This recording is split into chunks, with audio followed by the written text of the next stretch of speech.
भविष्य में होने वाले राजाओं का वर्णन। श्री पराशर जी बोले, अब मैं भविष्य में होने वाले राजाओं का वर्णन करता हूं। इस समय जो परीक्षित नामक महाराज हैं, इनके जन्मजय श्रुतसेन, उग्रसेन और भीमसेन नामक 4 पुत्र होंगे। जन्मेजय का पुत्र शतानिक होगा, जो याज्ञवल्क्य से वेदाध्ययन कर, कृप से शस्त्र विद्या प्राप्त कर, विषय विषयों से विरक्त चित्त हो, महर्षि शौनक के उपदेश से आत्मज्ञान में निपुण होकर परम निर्वाण पद प्राप्त करेगा। शतानिक का पुत्र अश्वमेघ दत्त होगा। उसके अधिसीम कृष्ण तथा अधिसीम कृष्ण के निचक्रु नामक पुत्र होगा, जो कि गंगा जी द्वारा हस्तिनापुर के बाहर ले जाने पर कौशंबीपुरी में निवास करेगा। निचक्रु का पुत्र उष्ण होगा।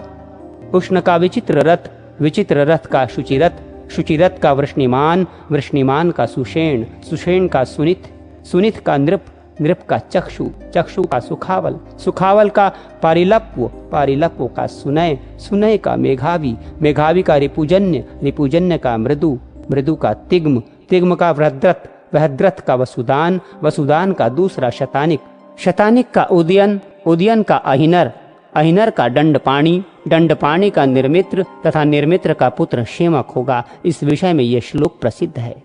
जो वंश ब्राह्मण और क्षत्रियों की उत्पत्ति का कारण रूप तथा नाना राजर्षियों से सभाजित है, वो कलयुग में राजा क्षेम के उत्पन्न होने पर समाप्त हो जाएगा।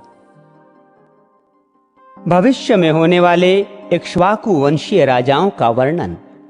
श्री पराशर जी बोले, अब मैं भविष्य में होने वाले इक्ष्वाकु वंशीय राजाओं का वर्णन करता हूं। बृहद्वल का पुत्र बृहत्तक्ष्ण होगा।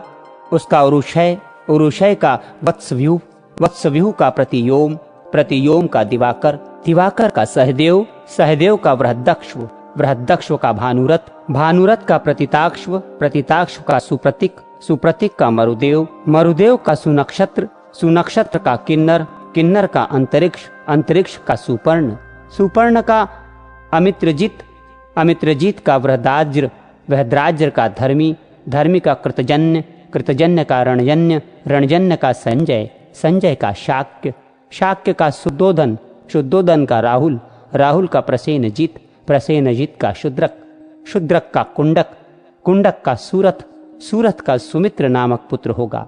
ये सब इक्ष्वाकु वंश में बृहदल की संतान होंगे। इस वंश के संबंध में ये श्लोक प्रसिद्ध है। ये इक्ष्वाकु वंश राजा सुमित्र तक रहेगा, क्योंकि कलयुग में राजा सुमित्र के होने पर फिर ये समाप्त हो जाएगा। मगध वंश का वर्णन। श्री पराशर जी बोले, अब मैं मगध देशीय बृहद्रथ की भावी संतान का अनुक्रम से वर्णन करूंगा। इस वंश में महाबलवान और पराक्रमी जरासंध आदि राजागण प्रधान थे। जरासंध का पुत्र सहदेव है। सहदेव के सोमापी नामक पुत्र होगा। सोमापी के श्रुतशवा, श्रुतशवा के अयुतायु, अयुतायु के निर्मित्र, निर्मित्र के सुनेत्र, सुनेत्र के बृहत्कर्मा, बृहत्कर्मा के सेनजित, सेनजित के श्रुतजन्य, श्रुतजन्य के विप्र तथा विप्र के शुचि नामक एक पुत्र होगा। शुचि के शैम्य, शैम्य के सुव्रत, सुव्रत के धर्म, धर्म के सुश्रवा, सुश्रवा के दृढ़सेन, दृढ़सेन के सुबल, सुबल के सुनीत, सुनीत के सत्यजीत, सत्यजीत के विश्वजीत और विश्वजीत के रिपुंजय का जन्म होगा। इस प्रकार से बृहदत्र वंशीय राजागण 1 सहस्र वर्ष पर्यंत मगध में शासन करेंगे।